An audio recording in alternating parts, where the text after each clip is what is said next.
Professor Khatri YouTube channel में आपका स्वागत है।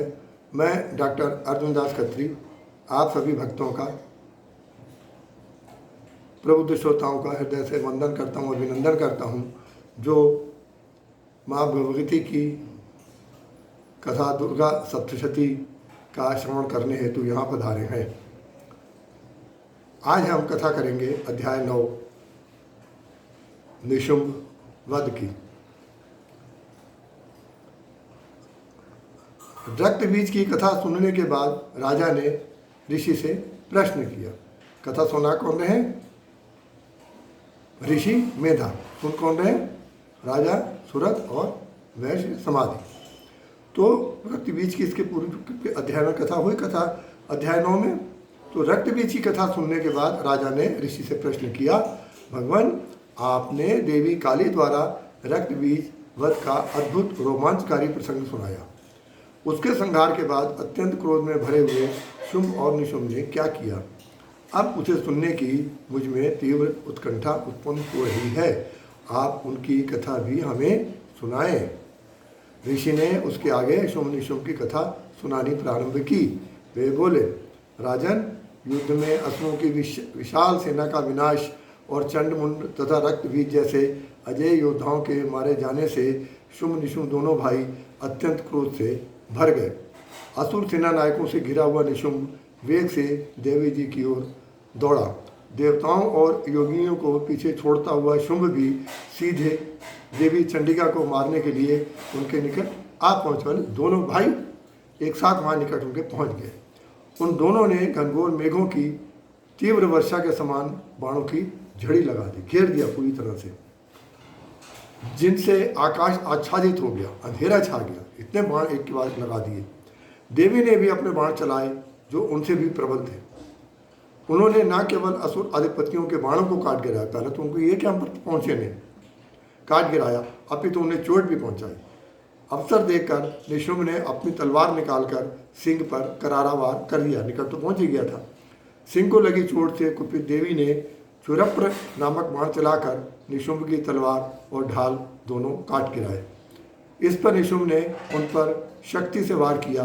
देवी ने हमें अपने चक्र से उसे भी ध्वस्त कर दिया। अब निशुंभ ने अपना शूल उठाकर उन पर आक्रमण किया। शूल के निकट आते ही देवी ने उस पर मुक्के का ऐसा प्रहार किया कि वो वहीं टूट फूट कर गिर पड़ा। असुर ने गदा चलाई तो देवी ने त्रिशूल से उसे काट दिया। फिर वह असुर उन पर फरसा लेकर दौड़ा। देवी ने इतनी तीव्र बाण वर्षा की कि उसका फरसा कटने के साथ ही वह भी बुरी तरह घायल हो गया, धराशायी हो गया। घायल होकर धराशायी होकर नीचे गिर पड़ा। भाई निशुंभ को नीचे गिरते देखकर शुंभ को और भी अधिक क्रोध उत्पन्न हुआ। उसने पहले भाई को सुरक्षित स्थान में चिकित्सा के लिए भेजा। फिर वो तीव्र वेग से देवी पर आक्रमण करने के लिए आयुधों समेत चढ़ आया। वह अपने अनुपम रथ पर विराजमान था। उसके निकट आते ही भयंकर युद्ध के लिए तत्पर देवी जी ने अपनी सेना और योगिनियों का मनोबल बढ़ाने के लिए धनुष की तीव्र टंकार की, जिससे दसों दिशाएं गूंज उठी। उसके साथ ही उन्होंने अपना घंटा बजाकर भी भयानक ध्वनि उत्पन्न की। उनके संग सिंह की दहाड़ ने सारे वातावरण को भयमय बना दिया, जिससे असुर और उनके हाथी घोड़े कांप उठे। तभी काली देवी ने भी आकाश में एक ऊंची छलांग लगाई और नीचे आते ही अपने हाथों से धरती पर ऐसी विस्फोटक ध्वनि निकाली जो पूर्व की ध्वनियों की अपेक्षा अधिक भयकारी थी। उन ध्वनियों से देवताओं के हृदय खिल गए, लेकिन असुरों के हृदय भय के कारण मुरझाने लगे। वो बहुत ही घबराने लगे कि पता नहीं अब क्या होने वाला है, हम कितनी देर में मारे जाएंगे। शुंभ के लिए तो यह सब सामान्य सा था। युद्ध में तो ये होना ही, हम भी हंगामा करेंगे, हल्ला करेंगे, वो भी करेंगे। युद्ध में तो यह सब होता ही है। उसने अपनी ज्वालाओं से युक्त शक्ति निकाली और देवी पर चला दी।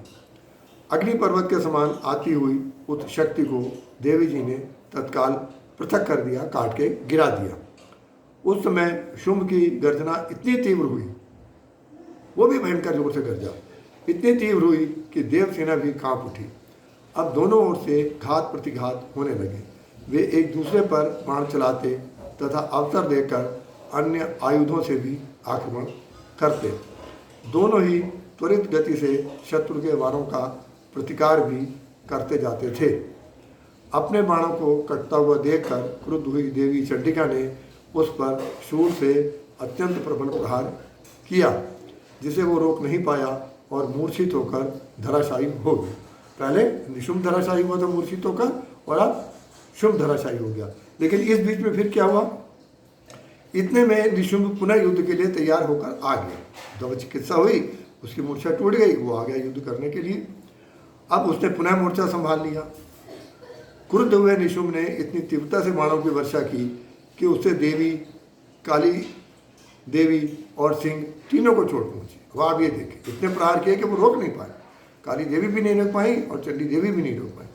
उनको भी चोट पहुंचा दी और उनके शरीर से रक्त बहने लगा। फिर उसने अपनी माया का भी जाल बिछा दिया ऊपर से।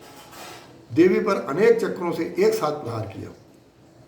भगवती ने उन सभी चक्रों को काट गिराया। तब वो दैत्य अपनी विशाल गदा लेकर देवी का वध करने के लिए उनकी ओर दौड़ा। देवी ने अपनी बड़ी तलवार निकालकर उसकी गदा को काट दिया। तब वह शूल से वार करने को तत्पर हुआ। इसी समय अवसर देखकर देवी चंडिका ने उस पर अपने घातक शूल से ऐसा प्रहार किया कि वह उसे झेल नहीं पाया। शूल उसकी छाती के आर पार हो गया। उसकी छाती के फटते ही उसमें से एक दूसरा दैत्य बाहर निकला। ये सब मायावी थे बहुत अधिक। तो उसकी छाती से फटी, छाती से एक और दैत्य बाहर निकला। उसका चेहरा, ये शरीर आधा इतना शरीर उससे बाहर निकला और देवी को ललकारने लगा कि अभी मैं तुम्हारा अंत कर देता हूँ। उसको देखकर देवी मुस्कुरा पड़ी और शीघ्रता से अपनी तलवार निकालकर उसका मस्तक काट डाला। वह वहीं पृथ्वी पर लुढ़क गया। उसे कटते ही फिर वो गिर गया और निशुंभ भी उसके साथ ही गिर गया, लुढ़क गया, पृथ्वी पर लुढ़क गया। अन्यत्र चलने वाले युद्धों में काली और योगिनियों ने अनेक महादैत्यों का शिरोच्छेदन कर दिया। वो भी तो युद्ध कर रहे थे साथ में। सारा युद्ध क्षेत्र कटे हुए धड़ों, सरों, हाथों, पैरों और अंगों प्रत्यंगों से पटा पड़ा था, जो कहीं पर मिट्टी से सने हुए बड़ा विभत्स दृश्य प्रस्तुत कर रहे थे, तो कहीं पर खून की बहती नदियों में तैर रहे थे। उन पर जंगली पशु पक्षी अपना अधिकार जता रहे थे, दावत उड़ा रहे थे और खुशी से मतवाले हुए इधर उधर भ्रमण कर रहे थे।